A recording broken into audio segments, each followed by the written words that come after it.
Sure, kailan kay Walter? Sure na kami na! Guys, sama niya, magkakoy kayo ka! Yeah! Kaya kita man eh! Sure, ano Ah, baka ko man! Baka ko lang yung evil ka!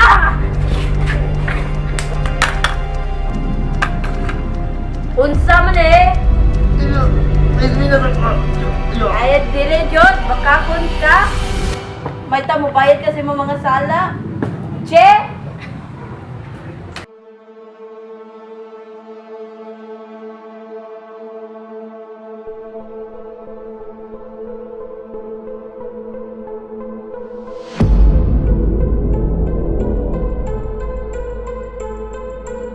Good day, everyone, and welcome to SciTech News.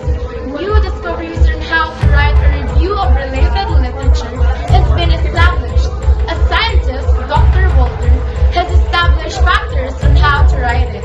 Get ready, world, for we will soon learn a lot more. This is Elizabeth, SciTech News reporting. So here are the steps in writing the review of related literature. So number one, the first step is the number of sources that you will use. Sometimes different studies have different levels, so you should ask your supervisor the number of sources you should use in case it is not specified. So number two, it is the types of sources. So there are times when we have to use specific materials or books but we can also use different sources such as magazines, news, journals, and reports, and etc. It is also important to make sure that the sources we use are reliable and credible. Number three is the type of literature review to conduct. So different assignments have different requirements. Therefore, you could also use different literature reviews such as methodological, theoretical, systemic, and argumentative, and others. So the fourth factor is organizing a literature review.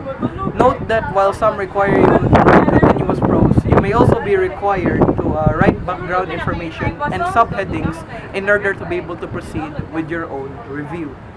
So the fifth factor is the scope of your study. So you have to write a thesis statement that will guide your literature review, and you can also choose to let the research determine the thesis statement you write. The sixth factor is how current are your sources. So you need to make sure your sources are up to date and not old sources, since it cannot be relied on sometimes. You can also do yourself a disservice if you write a thesis statement or research paper basing your arguments on outdated sources.